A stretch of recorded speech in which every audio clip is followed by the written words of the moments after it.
Hai teman-teman, ketemu lagi di Project Dewe Channel yang kita bisa ngobrol santai, membahas berbagai topik, dan mudah-mudahan bisa menginspirasi teman-teman semua. Sebelum kita ketemu dengan tamu kita hari ini, mohon subscribe dulu channel ini, aktifkan loncengnya, like, komen, dan share ya. Thank you!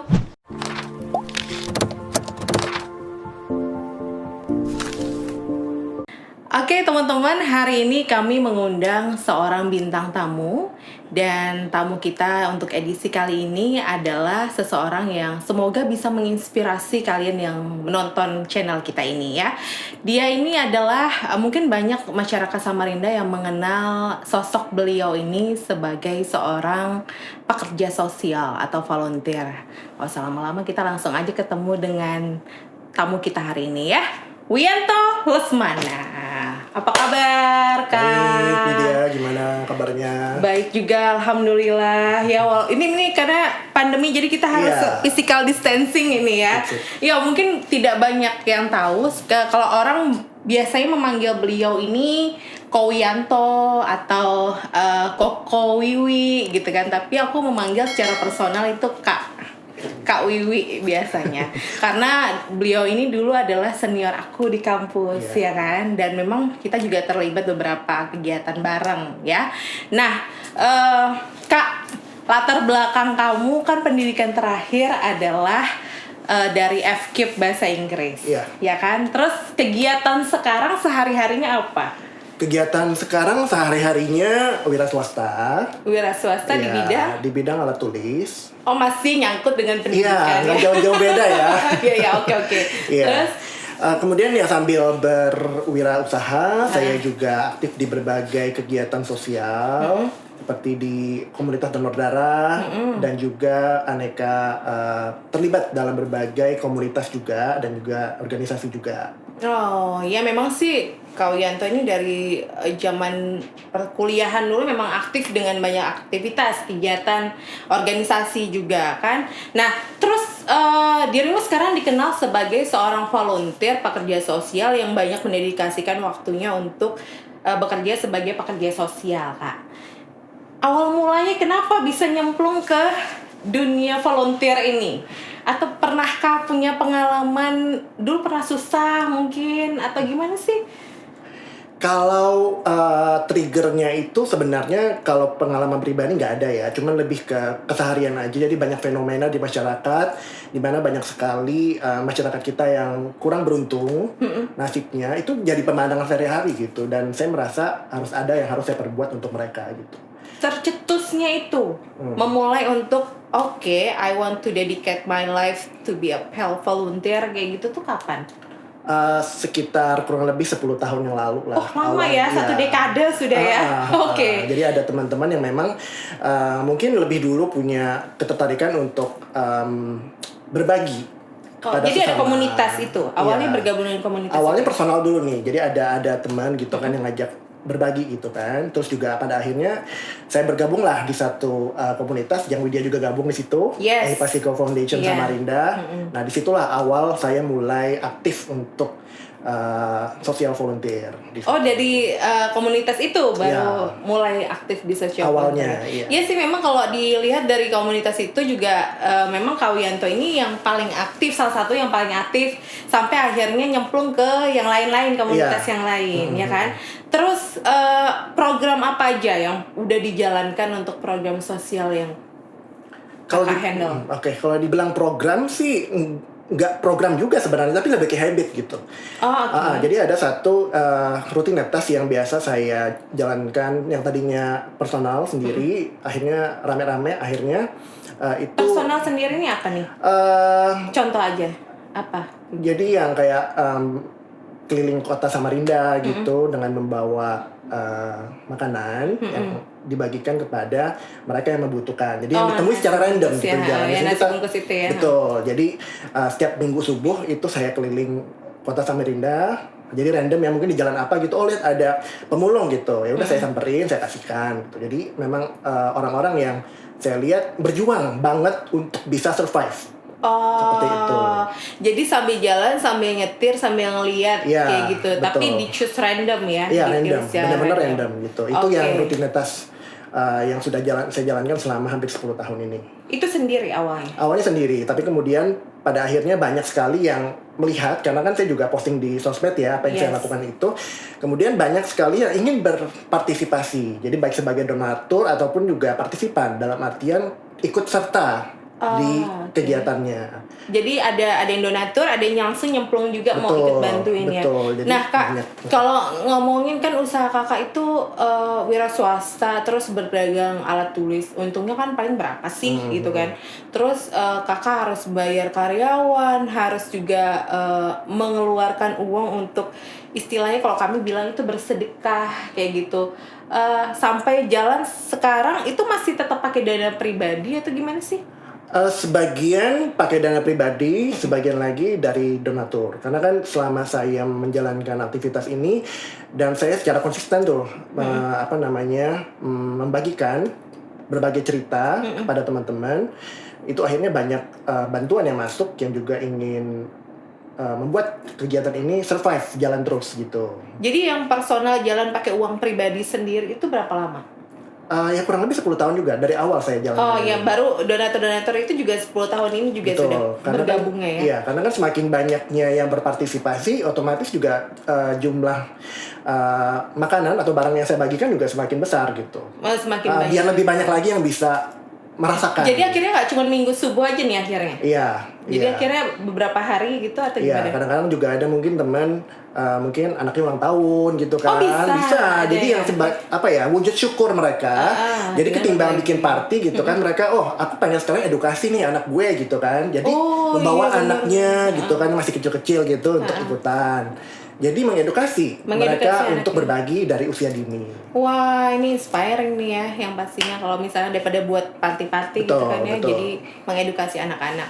Terus ini memberikan pertanggungjawaban kepada para donatur yang sudah mempercayakan uangnya ke Kakak. Dari yang program nasi bungkus itu gimana caranya? Iya. Jadi biasanya kalau ada yang berdonasi gitu kan, saya akan posting si A menyumbang sekian bungkus, tapi biasanya saya kasih inisial gitu. Dan akhirnya ketika donasi mereka udah habis, saya lapor gitu kan, ini donasi Anda udah habis gitu, terima kasih atas bantuannya, semoga berkah gitu kan. Dan akhirnya ada yang lanjut lagi untuk berdonasi lagi, ada yang udahan gitu. Karena kan situasi keuangan orang kita nggak tahu gitu. Iya, betul. Dan saya open donasi ini sifatnya benar-benar open, jadi bukan secara personal, Wit, aku ada kegiatan ini, tolong dong dibantu. Itu kan sudah lebih kayak meminta gitu. Iya, itu yang paling saya anti gitu. Jadi semua kegiatan yang saya lakukan itu saya publish. Judulnya open donasi gitu. Open donasi. Publish ini di medsos. Sosmed. Ya, jadi di Facebook, di Instagram juga gitu. Jadi saya paling anti yang namanya minta sumbangan secara personal. Karena gini nih, misalnya nih, aku lagi bikin kegiatan apa gitu, terus aku japri Widya gitu. Wid, aku lagi bikin kegiatan ini, bantu dong sumbang. Apa yang Widya rasakan seandainya Widya nggak ngasih gitu. Iya, kayak ditodong lu pertama, terus juga nggak ngasih nggak enak karena merasa kenal pandemi gitu. Kayak gitu. Itu yang paling saya hindari gitu. Jadi lebih baik saya menginformasikan, teman-teman, saya ada kegiatan ini, monggo yang mau berpartisipasi silakan japri gitu loh. Jadi lebih ke semua bantuan yang masuk itu berarti murni mereka yang tergerak, bukan karena saya minta. Betul. Gitu. Itu juga yang saya lakukan selama menjalankan kegiatan berbagi nasi itu. Oke. Nah, itu dari nasi bungkus. Yeah. Terus program yang lainnya, open donasi kan yang Widya lihat di medsos itu nggak cuma nasi bungkus, tapi kayak ada bedah rumah, ya kan. Terus ada kayak apa namanya? Apa lagi, Kak? Jadi banyak sekali program yang saya lakukan. Jadi bukan hanya sifatnya yang rutinitas, tapi juga ada yang insidental. Jadi misalnya nih, dapat laporan, Kak Wianto ada warga ini yang perlu bantuan ini, bisakah dibantu gitu. Nah, ketika saya dapat laporan itu, yang pertama kali saya lakukan adalah survei dulu. Jadi nggak langsung dibantu gitu ya? Enggak, karena tidak semua informasi yang masuk ke kita itu benar gitu kan. Ada banyak sekali gitu. Jadi contohnya nih, misalnya Kak Wianto ada warga si A misalnya kan butuh dana untuk biaya berobat gitu kan. Yang pasti kita nggak langsung serta-merta langsung simsalabim open donasi gitu kan. Tapi kita harus survei dulu, benar nggak ini infonya valid apa enggak gitu. Jadi kita akan datengin dulu, mencari informasi ke sekitar lingkungan apakah benar mereka ini layak untuk dibantu gitu. Karena tidak semua layak untuk dibantu. Oh, ada yang Ada yang seperti itu. Jadi akhirnya ada beberapa yang kita skip. Mohon maaf nggak bisa Mohon dibantu. maaf nggak bisa dibantu karena ternyata masih bisa gitu loh untuk dia survive. Untuk survive sendiri gitu. Karena masih banyak yang jauh lebih membutuhkan. Oh, jadi ada skala prioritasnya juga. Ada skala prioritas. Betul. Itu yang penting ya kan. Terus kalau misalkan ngebantu tapi ada yang nolak nggak sih? Pernah mau dibantu tapi nolak, ada nggak? Ada. Itu apa kasusnya? Ada. Jadi misalnya gini nih, ada dapat laporan, si ini perlu dibantu. Kita datengin, kita survei gitu kan. Oh ternyata benar, kondisinya sangat amat memprihatinkan. Tapi ketika kita menyampaikan, beginilah cara kerja tim kami untuk bisa membantu Anda dengan cara menginformasikan ke publik bahwasanya ada orang dengan kondisi seperti ini. Jadi ternyata dari yang bersangkutan keberatan. Karena nggak mau informasi dia itu di-share ke publik. Betul. Mungkin karena menyangkut privacy atau gimana. Nah kita juga nggak bisa maksa ya. Ya pada akhirnya ya mohon maaf kita nggak bisa gitu loh. Karena dengan cara open donasi inilah kita mendapatkan dana yang akhirnya kita bisa bantu untuk mereka gitu loh. Tapi kalau misalnya ditolak ya. Akhirnya sekarang punya tim nih untuk survei. Dibilang tim yang terbentuk secara tidak sengaja sih sebenarnya gitu. Jadi karena gini, dalam satu kumpulan ini saya nggak akan bilang ini komunitas ya. Karena ini kebetulan adalah sekelompok orang-orang yang punya passion yang sama, suka berbagi gitu. Jadi ada sekumpulan orang-orang yang punya dana tapi tidak tahu bagaimana menyalurkannya dan kepada siapa menyalurkannya. Ada juga yang tidak punya dana tapi punya tenaga, punya pikiran untuk dan tahu jalur-jalurnya gitu. Nah, jadi saya di sini hadir sebagai penjembatan antara donatur dan juga para relawan. Gitu loh. Jadi untuk memastikan dana yang kita dapatkan ini tersalurkan dengan efektif dan juga maksimal gitu. Jadi teman-teman relawan ini lah yang akhirnya membantu jadi tim survei. Betul sekali. Karena aktivitas saya sehari-harinya itu juga di toko ya. Jadi nggak bisa maksimal ketika ada informasi kok ada warga ini perlu dibantu gitu misalnya. Saya nggak bisa keluar, nah akhirnya tim inilah yang akhirnya membantu untuk survei. Nah jadi ketika sudah kok ini valid nih infonya kayak gini. Nah setelah dapat infonya itu valid, barulah saya share ke sosmed gitu. Jadi saya tidak akan pernah sharing sesuatu yang belum pasti. Betul. Ya, berarti kalau apapun informasi yang di-share sama dia untuk open donasi itu valid. Ya kan? Amin. Nah, terus Kak, ini sorry to say nih ya. Ini agak sedikit saran nih ya kan. Karena kan open donasi Kak Wianto ini kan Tionghoa. Ya kan? Image-nya Tionghoa untuk sesuatu yang seperti itu dengan tampilannya kakak ini pernah dapet ini nggak sih? Apa namanya? Stereotype gitu. Sering diskriminasi. Sering sekali. Seperti halnya kurang lebih 2-3 tahun yang lalu gitu, saya pernah open donasi waktu itu 10.000 sandal wudu. Oh ya, itu kenapa? Dapat ide dari mana itu sandal wudu itu? Nah jadi kalau soal ide sandal wudu itu, karena kan ini ya, Kak Wianto ini bukan muslim gitu kan ya, terus kok dapat ide untuk 10.000 sandal wudu gitu kan? Jadi karena sering sekali dapat cerita lucu gitu kan, guyonan dari teman-teman, gue masjid gitu, sandal jepit gue hilang gitu kan. Iya, jadi kayak ini gimana caranya ya supaya maksudnya tidak sering terjadi hal yang seperti ini. Nah terus iseng-iseng browsing gitu di salah satu marketplace gitu kan. Ternyata ada loh yang namanya sandal wudu gitu. Jadi tampilannya warna-warni menarik, ada tulisannya sandal wudu milik masjid gitu. Jadi saya pikir kalau tampilannya seperti ini mungkin akan membuat orang-orang mau ngambil tuh mikir gitu loh. Ketahuan banget tuh nyolongnya kan. Kalau sandal jepit kan sandal sejuta umat gitu kan. Jadi nyolong pun orang nggak akan tahu gitu.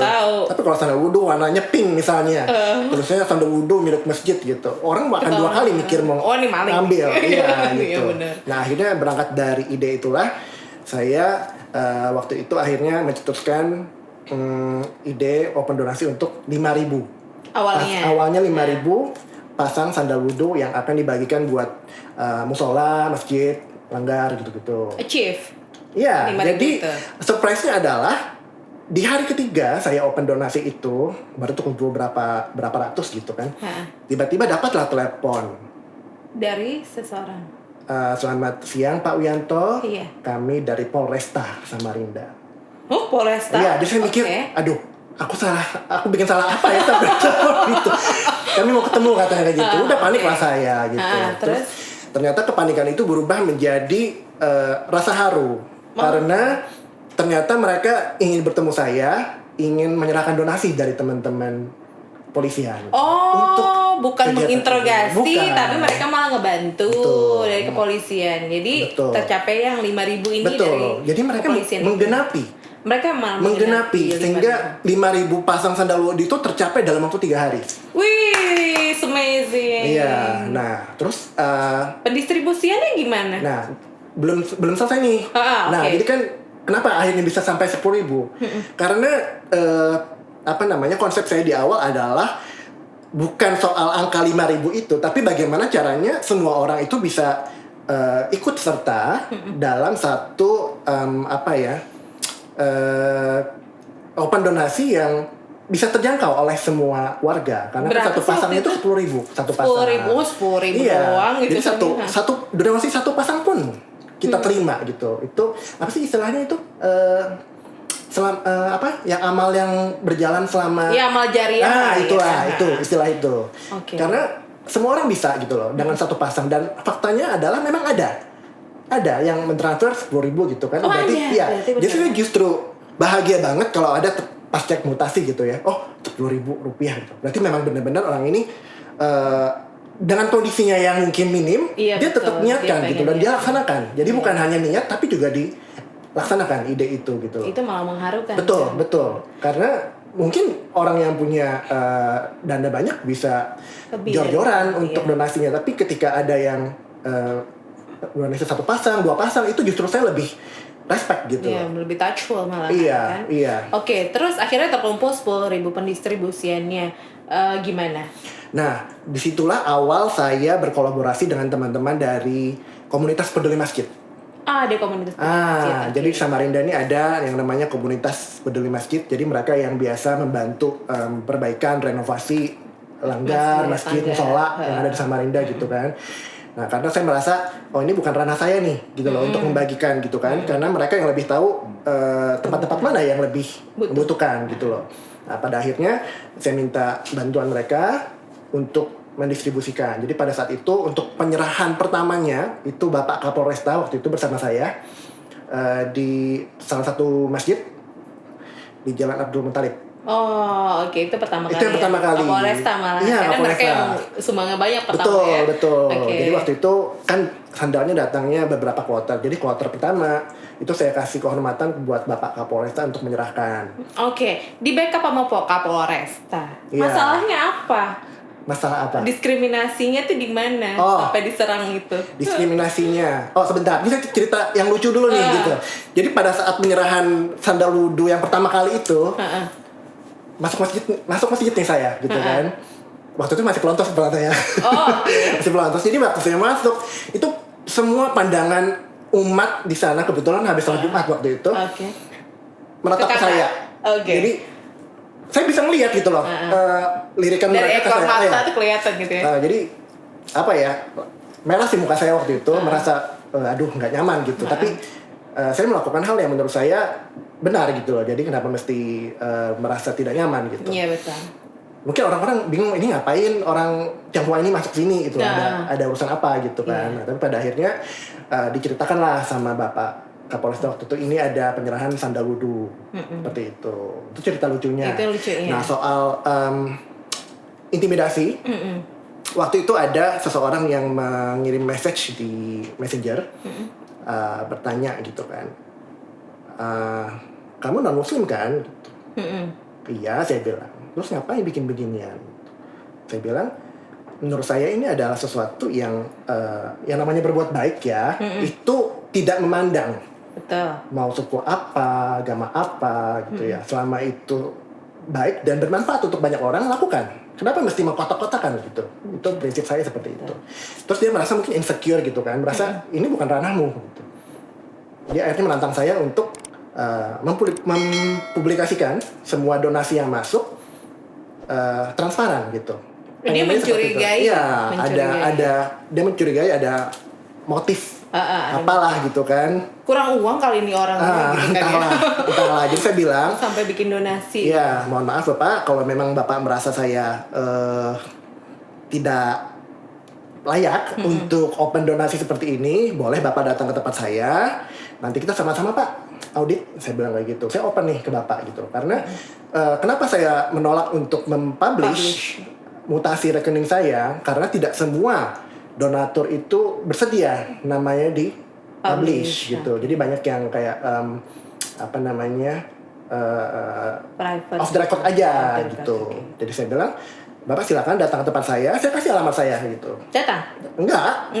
Oh, oke. Mungkin merasa karena apa ya? Dia cuman kayak kepo gitu aja kali. Mungkin.